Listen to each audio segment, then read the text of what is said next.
நண்பர்கள் அனைவருக்கும் வணக்கம். வெல்கம் டு லேர்ன் TNPSC கல்வி. சோர்ஸ் ஆஃப் இந்தியன் கான்ஸ்டிடியூஷன், இந்திய அரசியலமைப்பினுடைய மூலங்கள் அப்படிங்கிறது பார்க்க போகிறோம். இந்திய அரசியலமைப்பினுடைய வரலாறு முதல்ல நம்ம பார்த்தோம். அதுக்கடுத்து இந்திய அரசியலமைப்பு என்ன மாதிரி உருவானுச்சு, அது யார் யாரெல்லாம் உருவாக்குனாங்க, என்ன குழுலாம் செயல்பட்டுச்சு, அதெல்லாம் நம்ம பார்த்தோம். ஸோ இன்றைக்கி நம்ம இந்திய அரசியலமைப்பு என்னென்ன நாடுகள்லேருந்து இன்ஸ்பயராக எடுத்திருக்காங்க அப்படிங்கிறது நம்ம பார்க்கலாம். இந்திய அரசியலமைப்பு அப்படிங்கிறது கிட்டத்தட்ட 60க்கும் மேற்பட்ட நாடுகள் இருக்கக்கூடிய அரசியல் அமைப்புகள் எல்லாமே பார்த்து, ஸோ அதுலேயே பெஸ்ட்டாக இருக்கக்கூடியது ஒரு சில நாடுகளில் இருக்கிறதுலே பெஸ்ட்டாக இருக்கக்கூடிய அந்த சட்டங்களை இந்தியாவுக்கு ஏற்ற மாதிரி, இந்தியாவுக்கு எதெல்லாம் கரெக்டாக இருக்குமோ அதெல்லாம் நம்ம வச்சுருக்கோம். ஸோ அதெல்லாம் எந்தெந்த நாடுகள்லேருந்து நம்ம பெறப்பட்டது அப்படிங்கிறத நம்ம பார்க்க போகிறோம். இந்த டாப்பிக்கில் உங்களுக்கு கொஸ்டின்ஸ் டேரெக்டாக வரும். எல்லா கொஸ்டினுமே பார்த்தீங்கன்னா இதில் மறைமுகம் வரதுக்கான வாய்ப்புகள் இல்லை, டேரெக்டாக தான் கேட்பாங்க. இப்போ உதாரணத்துக்கு நீங்கள் நாடாளுமன்ற அரசு அப்படின்னு இருக்குது, இது நம்ம இங்கிலீஷில் பார்லிமெண்ட்ரி கவர்மெண்ட் அப்படின்னு சொல்லுவோம். இப்போ இந்த பார்லிமெண்ட்ரி கவர்மெண்ட், நாடாளுமன்ற அரசு அப்படிங்கிறது எந்த நாட்டினுடைய சட்டத்திலேருந்து எடுத்திருக்காங்க அப்படின்னு கேட்பாங்க. இப்போ உங்களுக்கு ஆப்ஷன் பார்த்தீங்கன்னா பிரிட்டிஷ், அமெரிக்கா, அயர்லாந்து, கனடா இந்த மாதிரி கொடுப்பாங்க. இப்போ உங்களுக்கு தெரிஞ்சிச்சு, இதை நீங்கள் படிச்சிட்டிங்க அப்படின்னா டேரெக்டாக நாடாளுமன்ற அரசு அப்படிங்கிறது பிரிட்டிஷ் தான் வரும், பிரிட்டன் சொல்லி போட்டு போயிட்டே இருக்கலாம். இது TNPSC எக்ஸாமாக இருந்தாலும் சரி, UPSC சிவில் சர்வீஸ் எக்ஸாமாக இருந்தாலும் சரி, இது ஒரு முக்கியமான தலைப்பு தான். கண்டிப்பாக இதில் ஒரு கேள்விகள் வரதுக்கான வாய்ப்புகள் அப்படிங்கிறது கண்டிப்பாக இருக்குது. ஸோ இதை பார்க்கலாம். இந்திய அரசியலமைப்பில் நிறைய சட்டங்கள் இருக்குது. அடிப்படை உரிமைகள், அடிப்படை கடமைகள் இருக்குது, சிட்டிசன்ஷிப்பு, நிறைய சட்டங்கள் இந்திய அரசியலமைப்பில் இருக்குது. அதில் பல நாடுகள்லேருந்து நம்ம எடுத்திருக்கோம்.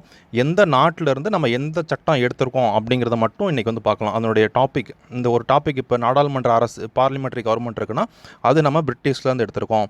அதே மாதிரி ஒற்றை குடியுரிமை, சிங்கிள் சிட்டிசன்ஷிப் அப்படிங்கிறது பிரிட்டிஷ்லேருந்து எடுத்திருக்கோம். ஸோ இந்த மாதிரி நம்ம அந்த தலைப்பு, அது அந்த சட்டத்தினுடைய தலைப்பு அது எந்த நாட்டிலேருந்து எடுத்திருக்கோம் அப்படிங்கிறத நம்ம இதில் பார்க்கலாம். ஸோ ஃபஸ்ட்டு பார்த்தீங்கன்னா இந்திய அரசு சட்டம் 1935 ரொம்ப முக்கியமான சட்டம். Government of India Act of 1935. இந்த சட்டம் பார்த்தீங்க அப்படின்னா ஒரு பெரிய சட்டம். இதுலேயே 300க்கும் மேற்பட்ட ஆர்டிகல்ஸ் இருக்கும், எல்லாமே இருக்கும். இந்த சட்டத்தில் நம்ம என்னெல்லாம் எடுத்திருக்கோம் அப்படிங்கிறத பார்ப்போம். முதல்ல பார்த்தீங்கன்னா கூட்டாட்சி விதிகள்னு சொல்லக்கூடியது, ஃபெடரல் ப்ரொவிஷன் அப்படின்னு சொல்லுவோம், அது எடுத்திருக்கோம். அதுக்கடுத்து ஆளுநர் பதவி, ஆஃபீஸ் ஆஃப் கவர்னர் அப்படிங்கிறது எடுத்திருக்கோம்.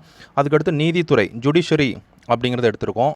அதுக்கடுத்து பார்த்தீங்கன்னா பொது தேர்வு ஆணையங்கள், அதாவது பப்ளிக் சர்வீஸ் கமிஷன். இப்போ TNPSC, UPSC, union public service commission, Tamil Nadu public service commission சொல்லக்கூடிய அந்த பப்ளிக் சர்வீஸ் கமிஷன்ஸ்லாம் நம்ம இந்திய அரசு சட்டம் 1935 நம்ம எடுத்திருக்கோம். அதுக்கடுத்து பார்த்தீங்கன்னா நெருக்கடி விதிகள் சொல்லக்கூடிய எமர்ஜென்சி ப்ரொவிஷன்ஸ் அப்படின்னு சொல்லுவோம், அது நம்ம எடுத்திருக்கோம். அதுக்கடுத்து நிர்வாக விவரங்கள், அதாவது அட்மினிஸ்ட்ரேட்டிவ் டீடைல்ஸ் அப்படின்னு ஆங்கிலத்தில் சொல்லுவோம். இது எல்லாமே பார்த்தீங்கன்னா இந்திய அரசு சட்டம் 1935 நம்ம எடுத்திருக்கோம். ஸோ இதுதான் கொஸ்டின்ஸ் கேட்பாங்க. இப்போ கூட்டாட்சி விதிகள் அப்படிங்கிறது எந்த நாட்டினுடைய சட்டத்திலிருந்து இல்லை என்ன சட்டத்தில் எடுக்கப்பட்டாங்க அப்படின்னு சொல்லிட்டு உங்களுக்கு இதுவும் கொடுப்பாங்க. இந்திய அரசு சட்டம் 1935.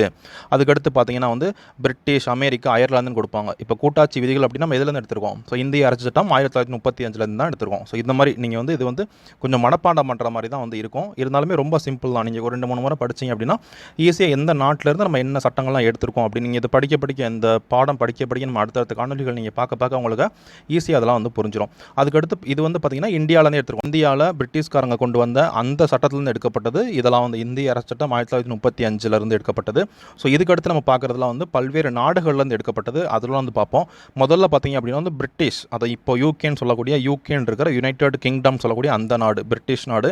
அந்த நாட்டிலேருந்து என்னெல்லாம் எடுத்திருக்கோம் அப்படின்னு பார்த்தீங்கன்னா நாடாளுமன்ற அரசு, அதாவது நம்ம பார்லிமெண்ட்ரி கவர்மெண்ட் அப்படிங்கிறது எடுத்திருக்கோம். ஒற்றை குடியுரிமைன்னு சொல்லக்கூடிய சிங்கிள் சிட்டிசன்ஷிப் அப்படிங்கிறது எடுத்திருக்கோம். அதுக்கடுத்து சட்டத்தினுடைய ஆட்சின்னு சொல்லக்கூடிய ரூல் ஆஃப் லா அப்படின்னு சொல்கிறோம்ல, அது எடுத்திருக்கோம்.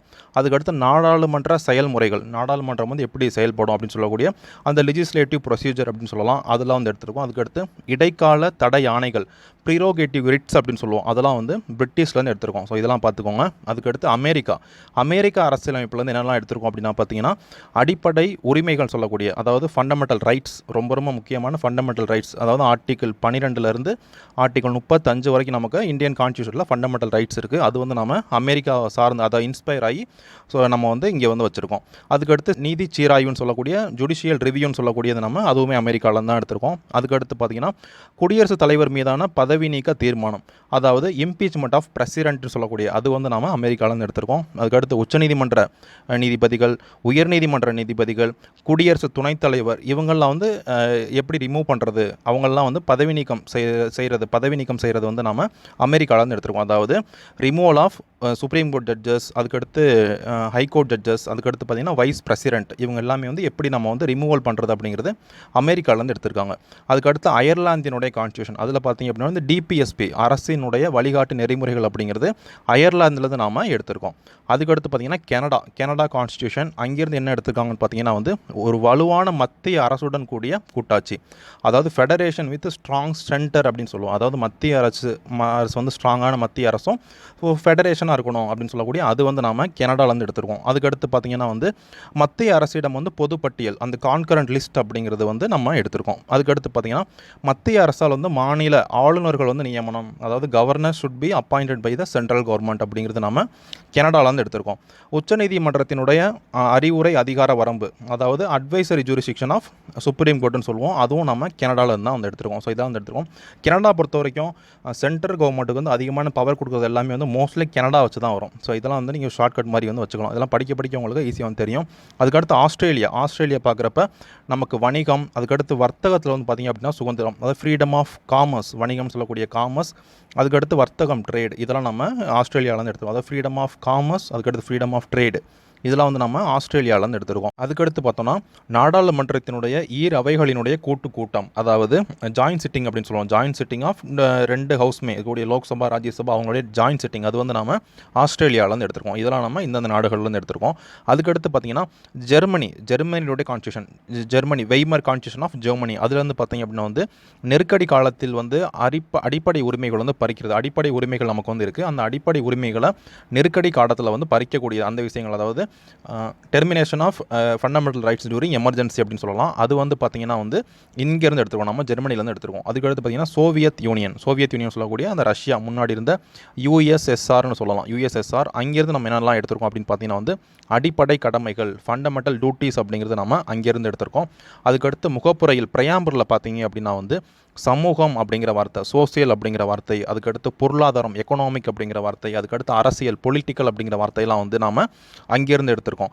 ஸோ அதுக்கடுத்து வந்து ஐடியல் ஆஃப் ஜஸ்டிஸ் அப்படின்னு சொல்லுவாங்க, நீதியினுடைய மாண்புகள், இதெல்லாம் நம்ம சோவியத் யூனியன்லேருந்து யூஎஸ்எஸ்ஆர்லேருந்து எடுத்திருக்கோம்.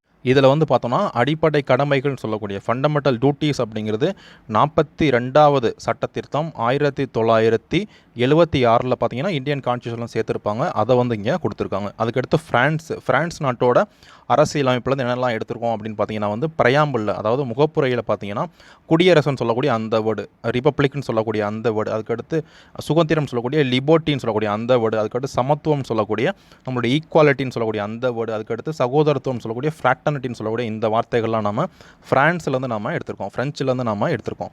அதுக்கடுத்து தென்னாப்பிரிக்கா, சவுத் ஆஃப்ரிக்கா கான்ஸ்டியூஷனில் என்னெல்லாம் எடுத்திருக்கோம் அப்படின்னு பார்த்தீங்கன்னா வந்து அரசமைப்பில் வந்து திருத்தமுறை, அதாவது அமெண்ட்மெண்ட்ஸ்லாம் இருக்குது பார்த்தீங்கன்னா, அமெண்ட்மெண்ட் ஆஃப் த கான்ஸ்டியூஷன், இதெல்லாம் நம்ம தென்னாப்பிரிக்காவிலேருந்து நம்ம எடுத்திருக்கோம்.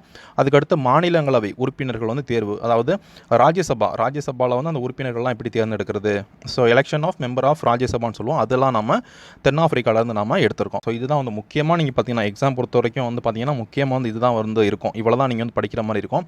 நீங்கள் ஆங்கில வழி மாணவர்களாக இருக்கீங்க அப்படின்னா இங்கே அதே நான் வந்து இங்கிலீஷில் கொடுத்துருக்கேன். இப்போ நான் உங்களுக்கு இங்கிலீஷ் வந்து சொல்லிட்டேன்.